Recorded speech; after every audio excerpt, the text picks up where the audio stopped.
बिस्मिल्लाहिर्रहमानिर्रहीम अस्सलाम वालेकुम। नई वीडियो ਨਾਲ ਹਾਜ਼ਰ ਹੈ ਮਿਰਜ਼ਾ ਰਊਫ ਅਹਿਮਦ।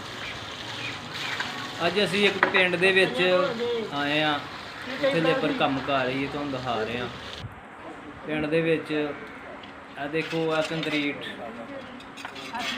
ਕਿਉਂਕਿ ਹੁਣ ਇੱਕ ਰੂਟੀਨ ਬਣ ਗਈ ਹੈ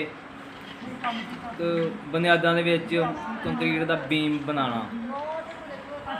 ਲੇਕਿਨ ਇੱਥੇ ਹਜੇ ਵੀ ਉਹ ਪੁਰਾਣਾ ਹੀ ਰਿਵਾਜ ਹੈ, ਇੱਕ ਧੇਗਾ ਲਾ ਕੇ ਤੇ ਇੱਕ ਇੱਕ ਸਰੀਆ ਪਾਣਾ।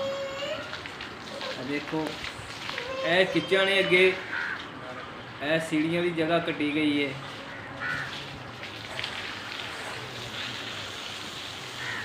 ਇਹ ਪੁਰਾਣਾ ਘਰ ਹੈ, ਉਹਦਾ ਨਾਲ ਸੈਟਿੰਗ ਕਰ ਰਹੇ ਨੇ।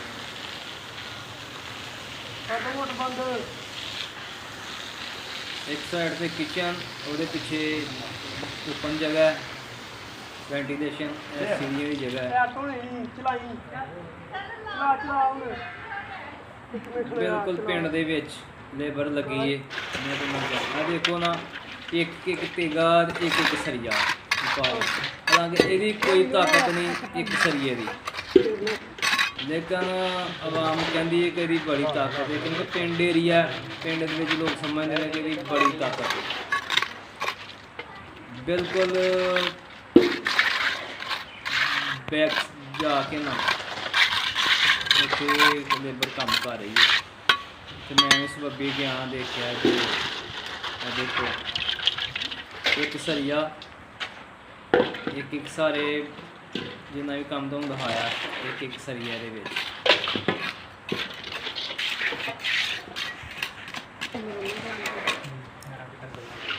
चैनल ते पहली दफ़ा हो सबसक्राइब, लाइक, शेयर, मिस और बैल आइकन का बटन जरूर दबाओ, ताकि आने वाली किहड़ी वीडियो है वो तुहाडे तक पहुँच जाए। लेकिन पिंड दे लोग ने जिस तरह मुतमिन उस तरह उन्होंने काम कर दिता है। मिस्त्री हज़ार काम कर रहे हैं, किन्नी की कंक्रीट, थोड़ी जी कंक्रीट दे विच। ज़रा उन्होंने इजाज़त दो जी, अल्लाह हाफिज़।